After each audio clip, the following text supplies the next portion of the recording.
नमस्कार दोस्तों, स्वागत है आप सभी का हमारे प्रोग्राम जिंदगी बने आसान में। दोस्तों, हमारी सीरीज चल रही है बी योर ओन डॉक्टर के ऊपर। आज हम जानेंगे कि स्किन के कुछ ऐसे डिजीजेस होते हैं, अर्थात बीमारियां होती हैं जिनके साथ हमें बहुत प्रॉब्लम्स फेस करनी पड़ती है। आज हम जानेंगे कि उनका सोल्यूशन क्या है। इसके बारे में जानने के लिए हमारे साथ है करमजीत सिस्टर। आइए उनसे बातें करते हैं। Om Shanti sister, welcome to our show. Om Shanti sister, skin diseases हमने काफ़ी कुछ डिस्कस किया इसके बारे में कुछ एपिसोड से। अब मैं जानना चाहती हूँ सिस्टर कि जब स्किन के साथ कोई प्रॉब्लम होती है, आपने ये तो बताया था कि वो क्यों होती है, लेकिन अब मैं जानना चाहती हूँ कि उनके सॉल्यूशंस क्या है। जैसे कि यंगस्टर्स के अंदर बहुत देखा गया है पिंपल्स का बहुत प्रॉब्लम होता है, और कुछ लोग कहते हैं कि वो नेचुरल है कि इस एज में आता ही है। कुछ लोगों को बड़े होने के बाद में भी आता है, काफ़ी एज के बाद में भी पिंपल्स का प्रॉब्लम रहता है। और ये सिर्फ आई वुड से ब्यूटी से रिलेटेड नहीं है, वो बहुत पेनफुल भी होता है हर व्यक्ति के लिए कई बार पिंपल्स का होना। ऐसे में क्या किया जाए? पिंपल्स एंड एक्ने, और या हम उसे कील मुहासे कहें जी, it is not only related to the beauty जी, लेकिन जो व्यक्ति उसको फेस कर रहा होता है उसको बहुत पेनफुल जी, और पस वाले पिंपल्स भी बहुत लोगों को हो जाते हैं। जी, तो already we discussed it is all because of the impurities in the blood. Right, blood जब इम्प्योर होता है तो जब लिवर इम्प्योरिटीज़ को फ्लश आउट नहीं कर पाता तो वो सारी गंदगी या वो सारी इम्प्योरिटीज़ जो हैं वो हमारी स्किन पे दिखनी शुरू हो जाती हैं। राइट, और स्किन और वो चूज़ करता है बॉडी का वो हिस्सा जो सबसे ज़्यादा सॉफ्ट हो, जी, सेंसिटिव हो। और हमारी चेहरे की स्किन बहुत सेंसिटिव और सॉफ्ट होती है, इसीलिए चेहरे पे या पीठ पर अक्सर या फिर फेस पर पिंपल्स होने की संभावनाएं रहती हैं। ज़्यादातर फीमेल्स Right. में, यंगस्टर्स में ये प्रॉब्लम्स देखी गई हैं। और बढ़ती उम्र में जिनके साथ होती हैं तो नेचुरल है कि अगर हार्मोनल इम्बैलेंसेस हैं और किसी भी तरह का टॉक्सिक वेस्ट इम्प्योरिटीज़ आपके ब्लड में हैं तो ये प्रॉब्लम्स उनको दिखाई देगी। जी, तो इसके लिए सर्वप्रथम ज़रूरी है अपना पहले खान पान बदला जाए। Of Right. Course cleansing and detox तो करना ही है, लेकिन उसके साथ खान पान बदला जाए, जैसे कि लाल मिर्च और बहुत तेज़ spicy food, oily food, fried food और बहुत ज़्यादा जंक फूड। या, कोई भी ऐसा फूड जो कि चिपचिपा पदार्थ है, लेसदार है और हाइपर बॉइल्ड है और साथ ही बहुत टू मच स्पाइसी है, जी, ऐसी चीज़ें, पिकल्स हो गए, अचार, ब्रिंजल और ऐसी सारी चीज़ों को कुछ देर के लिए अवॉइड करना चाहिए जब तक आपको वो दौर चल रहा है और आप ये सारी कंडीशंस फेस कर रहे हैं। जी, और इसी के साथ ये भी देखा जाता है कि इनटेक ऑफ वाटर अच्छा होना चाहिए। बहुत ठंडा पानी या बहुत गर्म पानी ना पिएं, पानी की इनटेक अच्छी रखें। और फ्रूट्स एंड सैलड्स इनको अपनी डाइट में इंक्लूड करें कि आप ब्रेकफास्ट में a good bowl of fruit you are having, and lunch करने से पहले यानी कि लंच 2 प्लेट्स में करें। प्लेट 1 में आप सैलड्स ले लें एंड प्लेट 2 में आप अपने घर का होम कुक्ड फूड ले सकते जी। हैं। और ये बात का ध्यान ज़रूर रखें कि सैलड्स को ना तो आप खाना खाने के दौरान लें, ना ही खाना खाने के बाद लें। अच्छा, अगर आपने थोड़ा सा सैलड भी खाना खाते हुए लिया या खाना खाने के बाद लिया तो वो भी वात यानी कि गैस की एक्यूमुलेशन या वात को क्रिएट कर सकता है और वो भी कहीं ना कहीं कच्चापन अंदर दे सकता है। कई लोगों को ढकारे आने शुरू हो जाते हैं, किसी को एकदम गैस्ट्रिक ट्रबल हो जाता है या किसी को वात एग्रवेट हो जी। जाता है, तो ये नहीं करना चाहिए। तो आपके हिसाब से सैलेड और लंच या लंच के बीच में कितना गैप होना चाहिए? 5 to 10 मिनट्स 5 to 10 मिनट्स। या इनिशियली आप बैठ करके पहले सैलड्स खा लीजिए, इधर it's a one type of salad और it's a mixture of a salad. आप पहले सैलड्स खा लीजिए and then you take up your cooked food, right, because otherwise दोनों चीज़ों को मिक्स कर देना is not a good habit, it's not a healthy habit okay, according to Ayurveda and naturopathy. So it is always different कि पहले आप salads खा रहे हैं यानी कि रॉ पहले खा रहे हैं, उसके बाद आप कुक्ड खा रहे हैं। रॉ और कुक्ड को मिक्स करके ना खाइए और कुक्ड के बाद भी रॉ नहीं खाइए, अच्छा, क्योंकि हमारी जो बॉडी है it has its own process. जी, वो भी एक बहुत बड़ी मशीनरी है, उसमें अपनी मर्ज़ी से ही कुछ भी नहीं डाला जा सकता कि जो दिल में आया डाल दिया, जब दिल में आया डाल दिया. So we should know these small principles so that we are not making mistakes. And all together अपने खाने में हमें फाइब्रस फूड खाना चाहिए जो आपके स्टमक को एवरीडे क्लीन कर रहा है, बाउल्स क्लीन कर रहा है.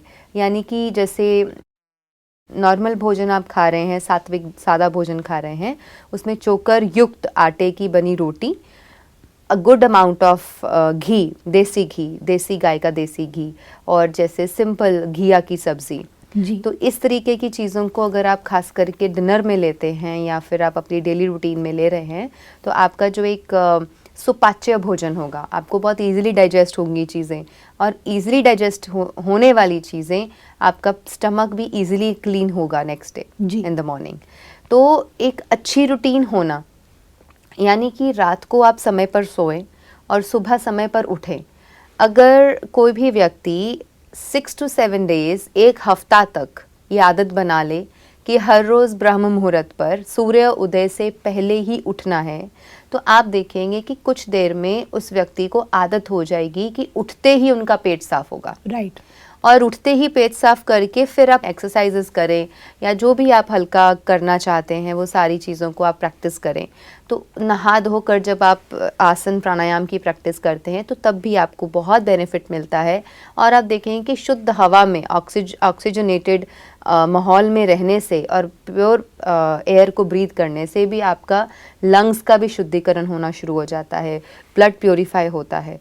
तो these are some of the healthy habits जो एक व्यक्ति को अडॉप्ट करनी चाहिए, तभी जाके हम जो प्रॉब्लम ऑलरेडी चल रही है उससे मुक्त हो सकते हैं. बिल्कुल सिस्टर, जब हम बात करते हैं किसी भी तरह की बीमारी से बाहर निकलने के लिए, एक चीज़ जो मैंने कॉमन देखी है हर बीमारी के अंदर में, वो है कि हमें समझ में नहीं आता कि करना क्या है, क्योंकि there is lot of options की कोई कमी नहीं है. कोई भी छोटी से छोटी बीमारी हो या बड़ी से बड़ी बीमारी हो, आज हर चीज़ का सल्यूशन उपलब्ध है हमारे आसपास, और वो भी एक सोर्स से नहीं, लाखों सोर्सेस से. ऐसे में कई बार ऐसा होता है सिस्टर कि हम ना टोटली गिव अप कर देते हैं. जैसे सपोज अगर पिंपल्स की हम बात करें, कुछ लोग बहुत सारे स्पेशली यंगस्टर्स की अगर हम बात करें, उन लोगों का एक I would say constant search रहता है कि मुझे क्या करना चाहिए, मुझे क्या नहीं करना चाहिए, ये चीज़ मेरे लिए सही नहीं है, ये चीज़ मेरे लिए सही है. वो हर डॉक्टर के पास जाएंगे, स्किन स्पेशलिस्ट के पास जाएंगे. आपके हिसाब से जब हमें ऐसे कोई सिचुएशन आती है तो फर्स्ट स्टेप क्या होना चाहिए हमारा? क्या हमें पहले चेंज करना चाहिए और किस पाथ पर जाना चाहिए जब कोई पिंपल्स का प्रॉब्लम किसी भी एज ग्रुप में हो? तो see initially it is all about cleansing and detox. जी. क्योंकि कहीं ना कहीं ये समझ में आ रहा है कि लिवर में खराबी है. जी. और हमारे बॉडी में, हमारे ब्लड में इम्प्योरिटीज़ हैं जी, टॉक्सिक वेस्ट अंदर इकट्ठा है, इसीलिए वो स्किन पे नज़र आ रहा है. तो सिस्टर इसका मतलब ये सच है कि नहीं कि यंगस्टर्स को ही होता है?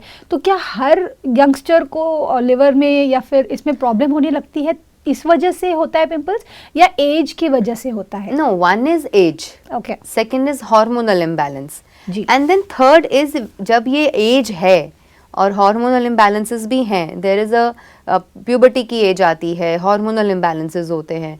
जब ये टाइम होता है उस समय जब हम अपने रूटीन एंड लाइफस्टाइल एंड खाने पीने का भी ध्यान नहीं रख रहे तो वो चीज़ें ऐड ऑन कर देती है. बिल्कुल. अगर उस बदलते फेज़ में, बदलती उम्र में, उस मतलब कि एकदम टीन एज में अगर हम अपने खान पान और अपने लाइफस्टाइल, योगा, प्राणायाम, एक्सरसाइजेज, ब्रीदिंग, अगर ये हर चीज़ का ख्याल रखने लगें तो शायद ये प्रॉब्लम्स बहुत मिनिमाइज हो जाएंगी. बिल्कुल. और बढ़ती उम्र में अगर किसी के साथ होता है तो जाहिर सी बात है कि प्रॉब्लम तो वही है ना. Right. Actually the problem is inside. या ऊपर से आप कुछ भी अप्लाई करते रहिए, वो परमानेंट सोल्यूशन नहीं है. Right. थोड़ी देर के लिए आप उसको दबा देंगे कुछ भी अप्लाई करके, लेकिन फिर से वो बाहर इरप्शन तो होगा ही. Right. फिर से वापस आएगा. क्यों आएगा? बिकॉज अंदर से तो क्लीन ही नहीं किया. Right. ऊपर से ही बस उसको हम पेंट कर रहे हैं या Right. उसको दबा रहे हैं. So that is not the solution. बिल्कुल. सो इसलिए आयुर्वेद में अगर हम ऐसे लोगों को अगर कोई रेमेडी देना चाहें तो वो रेमेडी ये हो सकती है कि 40 डेज़ के लिए लगातार त्रिफला को रात को भिगोना है. रात को मिट्टी के बर्तन में 1 गिलास पानी में यानी कि 1 गिलास पानी लेना है, मिट्टी का बर्तन लेना है और उसमें 1 चम्मच त्रिफला पाउडर को भिगो देना है। Over the period of time, रात भर रखा रहने से उसका सारा असर त्रिफला चूर्ण का पानी में आ जाएगा। अगर स्किन ऑयली है तो आप उसको पानी को सुबह उसी मिट्टी के बर्तन में बॉयल करके, उसको थोड़ा सा गर्म करके और छान करके पी लें।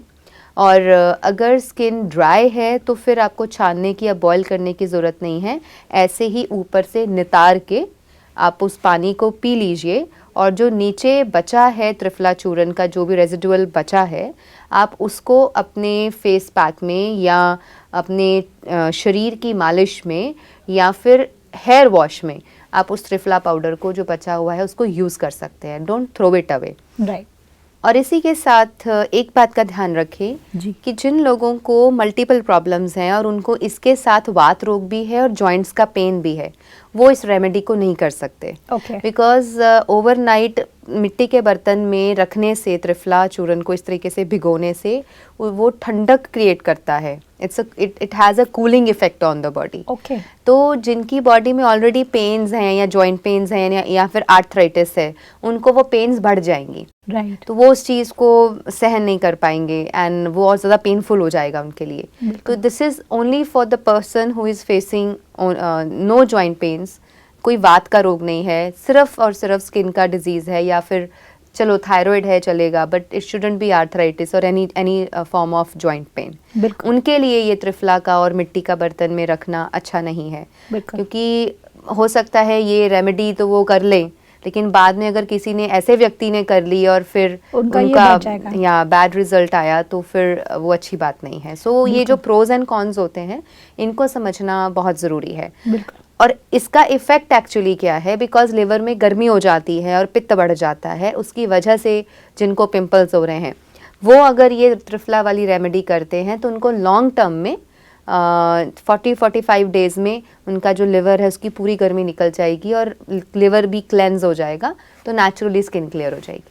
Very nice sister. मेरे मन में एक थॉट आया कि जब हम बात करते हैं क्लैरिटी की, क्लैरिटी एक ऐसा शब्द है जो हर चीज़ में हमें ज़रूरी होता है, हर पड़ाव पर ज़िंदगी के ज़रूरी होता है। ऐसे में कई बार मैंने नोटिस किया है कि जब हम किसी स्पिरिचुअल पाथ पर होते हैं या फिर गॉड में बिलीव करते हैं या फिर हम बहुत पूजा करते हैं या फिर मंदिरों में जाते हैं, तो एक सर्टेन फॉर्म ऑफ क्लैरिटी हमें मिलती है। एक अनसर्टनिटी जो लाइफ में हर तरफ से मिल रही होती है, चाहे हमारे फिजिकल चेंजेस में, चाहे हमारे एज में, चाहे हमारे कामकाज में, उसमें एक बैलेंस क्रिएट करता है स्पिरिचुअलिटी। ऐसे में अगर जैसे अभी आपने कहा कि half knowledge is not good, अगर हम त्रिफला को उस तरीके से ले लें और किसी व्यक्ति को पेन का प्रॉब्लम है तो वो बढ़ जाएगा। You are absolutely right. लेकिन ये पूरा नॉलेज, जो एक कंप्लीट नॉलेज क्रिएट करना, वो कितना ज़रूरी है और क्या कहता है स्पिरिचुअलिटी इसके बारे में? देखिए, spirituality actually gives the clarity of mind. जैसे आपने बार बार पूछा कि बहुत सारे ऑप्शंस अवेलेबल है, बहुत सारी इंफॉर्मेशन अवेलेबल है, किसको फॉलो करें, किसको नहीं, क्या करना है, क्या नहीं। तो स्पिरिचुअलिटी एक्चुअली यहाँ पर भी अपना रोल प्ले करती है कि when you have the clarity of mind, तो आपको वो चीज़ें समझ में आने लगती है कि yes, this has to be followed and this hasn't to be followed. तो यहाँ भी हमें एक समझ मिलती है जी, क्योंकि आपका माइंड जब क्लियर है, जब यहाँ पे फोकस एंड विजन क्लियर है, तो आपको सामने वाले की चीजें भी यूं समझ में आ जाएंगी कि यस, नहीं ये ठीक नहीं, ये ठीक है। जजमेंट पावर बढ़ जाएगी, डिस्क्रिमिनेशन पावर बढ़ जाएगी, डिसर्नमेंट आपकी राइट हो जाएगी। तो वो डिस्क्रिमिनेशन कर पाना, डिसर्नमेंट कर पाना, राइट डिसीजन ले पाना, डिसीजन मेकिंग पावर जो हो वो हमारी एक्यूरेट हो, राइट हो, this is how our life is based on it. Wow. तो वो वहाँ पे स्पिरिचुअलिटी हमें हेल्प करती है। इसीलिए हेल्थ को भी देखते हुए कि मेरे लिए क्या ज़रूरी है, क्या नहीं, और कौन सी चीज़, कौन सी रेमेडी मेरे पे काम करेगी, वो कहीं ना कहीं एक ब्यूटीफुल अंडरस्टैंडिंग वो अंदर से आती है। वो आप किसी किताब से नहीं ले सकते, वो बाहर से कोई व्यक्ति आपको नहीं दे सकता, वो इनबिल्ट है। और वो इनबिल्ट कैसे इन्हांस होगा, जब आप ब्यूटीफुली इस सृष्टि के रचयिता परमात्मा से जुड़ते हैं, क्रिएटर से ही जुड़ जाते हैं, तो आपको वो धीरे धीरे चीज़ें क्लैरिटी मिलने लगती है। सिस्टर, अगर आप बात करें त्रिफला की, कुछ आपने कहा रेमेडीज़ जो शायद कुछ लोगों के लिए वर्क नहीं करती है, जैसे कुछ लोग त्रिफला नहीं ले सकते, उन लोगों के लिए आपका क्या सोल्यूशन है? किस तरह के रेमेडीज़ उनके लिए पॉसिबल है? देखो, उनके लिए भी और अदरवाइज भी यूनिवर्सली हर कोई यूज़ कर सकता है। वन इज़ कि जब आपको ऐसी स्किन इश्यूज़ हैं तो बार बार चेहरा ना धोएं। अच्छा। बहुत बार ना धोएं, एक्सेसिवली नहीं धोएं।